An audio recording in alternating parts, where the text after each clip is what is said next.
بحری ٹاؤن کی پراپرٹیز کی طویل عرصے سے ہم باس ہونے تھے کہ ان کی نیلامی ہونے جا رہی ہے، اور ملک ریاض جو انٹچیبل تصور کیے جاتے تھے الٹیمیٹلی اب ان کو جواب دہ بھی ہونا پڑ رہا ہے اور قانون کا سامنا بھی کرنا پڑ رہا ہے۔ ان کے خلاف یہ پلی بارگین کی کارروائی کے نتیجے میں وصولیوں کا معاملہ تھا، جس کے نتیجے میں ان کی اہم ترین جائیدادوں 6 جائیدادیں تھیں، آکشن کا فیصلہ کیا گیا، کلاس اب 6 میں سے 3 جائیدادیں 2 ارب سے زائد مالیت کے اندر ان کی نیلامی کر دی گئی، 3 مزید جائیدادوں کی بولیاں مقررہ لیول سے کم وصولی دوبارہ پروسیس ہوگا۔ سپریم کورٹ کا دروازہ کھٹکھٹایا گیا، وہاں سے بھی اس مرتبہ ان کو حکم امتناع نہیں ملا، دوبارہ اس کے اوپر ہیرنگ ہوگی۔ توقع تھی کہ ملک ریاض کو بھی الٹیمیٹلی اس نیب کے سامنے، جس کوئی سوچ نہیں سکتا تھا کہ ملک ریاض کو بھی ایک دن پیش ہو کے پلی بارگین کرنا پڑے گی، ان کی جائیدادیں بکیں گی اور ان کو جو خود کنگ میکر تصور ہوتے تھے ان کو اس صورتحال سے گزرنا پڑے گا، اور جو ایک پروسیس یہ چل رہا ہے کہ ان سے ایک بڑی ہیوج ریکوری ہونی ہے،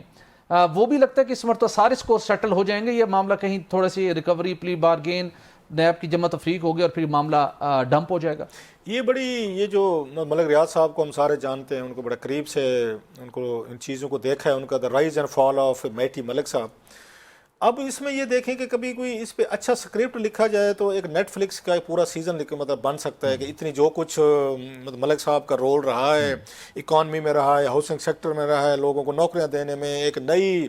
ایک ویژن دینے، پہلی دفعہ اگر بنانے اور گھر بھیجنے دونوں، وہی والا کنگ میکر کا رول جو بات آپ کہہ رہے تھے کہ یہاں پہ ملک صاحب کا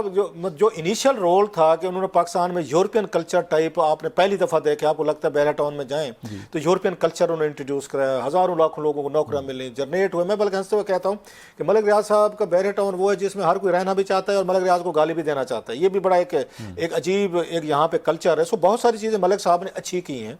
ان نیا کلچر دیا، نئے صاف ستھرے گھر، سنیما ہاؤسز، وہاں پہ کمیونٹی سینٹر، کیفے، مطلب آپ دیکھیں وہ انہوں نے آ کے تمام کے تمام جو سی ڈی اے نہیں کر سکا، جو ایل ڈی اے نہیں کر سکا، ایم ڈی اے جن کے کام تھے کرتے، لیکن سرکاری اراضی کے ساتھ تنازع بھی بڑے جڑے رہے ان کے ساتھ۔ میں اسی پہ میں تھوڑا سا پہلے ایک انیشلی آپ کو دے رہا ہوں کہ وہ رائز کی بات ہو رہی ہے، پھر فال کی طرف بھی آتے ہیں ساری چیزوں کے۔ سو ملک صاحب یہاں تک رہتے تو ٹھیک تھا۔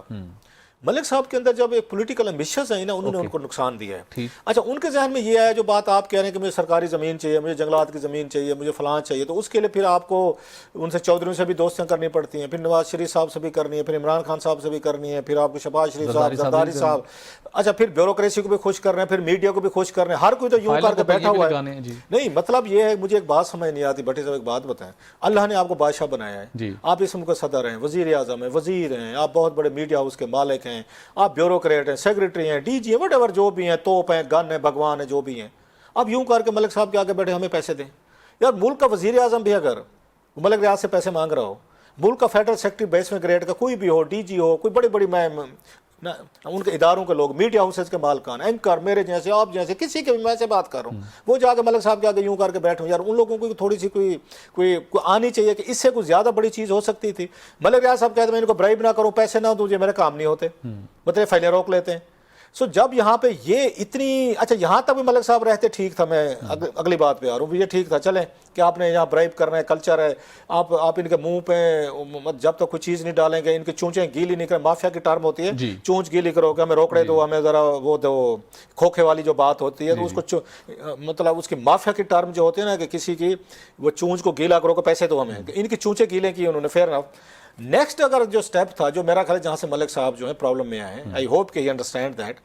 وہ یہ تھا کہ جب انہوں نے یہ فیصلہ کیا کہ میں now will become a king maker, اور انہوں نے فیصلے کرنے شروع کیے کون وزیر اعظم ہونا چاہیے، کون صدر ہونا چاہیے، کون چیئرمین نیب۔ آپ کو پتہ ہے کہ یہاں فصیح بخاری صاحب، otherwise he was a very gentleman, بڑے اچھے بندے تھے، ان کو چیئرمین نیب کس نے لگوایا تھا؟ ان کو یہ ملک ریاض صاحب نے لگوایا تھا، اور انہی کے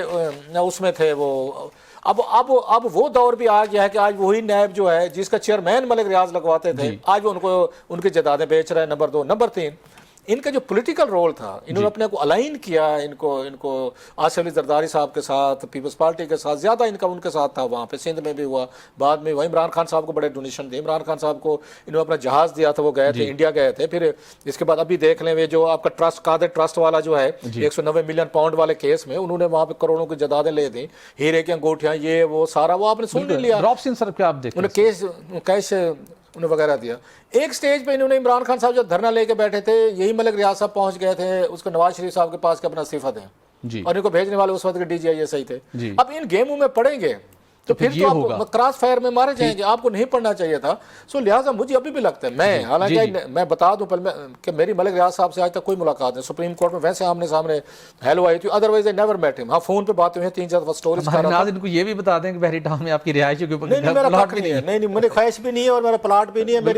میری ملک ریاض صاحب سے ملاقات بھی ہوئی نہیں ہے. All we don't have to give any explanation. لیکن ایون دین نہ میرا کوئی خواہش ہے تو نہ وہاں پہ ہے, تو نہ میری ملاقات ہی نہیں ہے ملک صاحب سے. ملک صاحب سے کس دن ہاں فون پہ ضرور 3-4 دفعہ, وہ بھی سٹوریز کے لیے. بلکہ ایک بار میں نے اسکینڈل کیا تھا ان پہ 92 اس پہ چینل پہ, انہوں نے 5,000 روپے کا ہمیں انہیں لیگل نوٹس بھیجا تھا اور ہم نے 10 ارب کا بھیجا. میری تو ان سے لیگل بیٹل چلتی رہی ہے ان سے. سو کہنے کا مطلب یہ میں ابھی بھی کہوں گا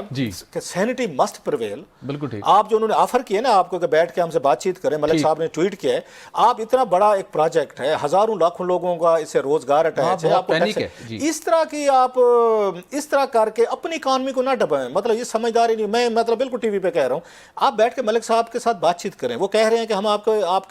کی چیزیں دینے کو تیار ہیں. ٹھیک ہے آپ کو غصہ ہوگا, اینگر ہوگا, رکھیں اپنا غصہ اینگر, لیکن سم ٹائم آپ کا ملک, کنٹری, اکانومی اور لوگ زیادہ امپارٹنٹ ہوتے. سو آئی وڈ اسٹیل سے جائیدادیں بیچنے سے, ان کو نیلام کرنے سے, بیرہٹا ان کو تباہ کر, پہلے آپ نے بنوایا. ہمیں نام نہیں لینا چاہتا, 3-4 جو پچھلے آپ کے اسٹیبلشمنٹ میں ہم دیکھیں جو چیف رہے ہیں یا مطلب ڈی جیز رہے ہیں, انہی نے ہی ان کو کھڑا کیا, انہی نے ان کو پروموٹ کیا. اس میں جنک کیانی صاحب کے جو بھائی تھے بریگیڈیئر صاحب, وہ ان کے ساتھ شہدا ویلی والے پروجیکٹ میں وہ ان کے ساتھ تھے. وہ کدھر ہیں آپ؟ وہ تو سارے ماضی میں چیزیں ہوتی رہی ہیں.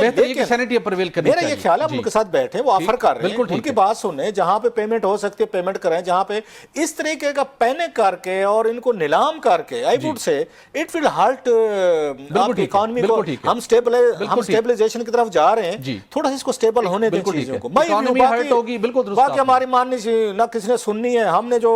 2 سینٹ تھی. میرا بالکل ٹھیک, اکانومی ہرٹ ہوگی, بہت سے لوگ متاثر ہوں گے, بالخصوص وہاں کے ریزیڈنٹ متاثر. بہتر آئیڈیا یہی ہے کہ سینٹی پرویل کرنی چاہیے اور بیٹھ کے بات ہونی چاہیے.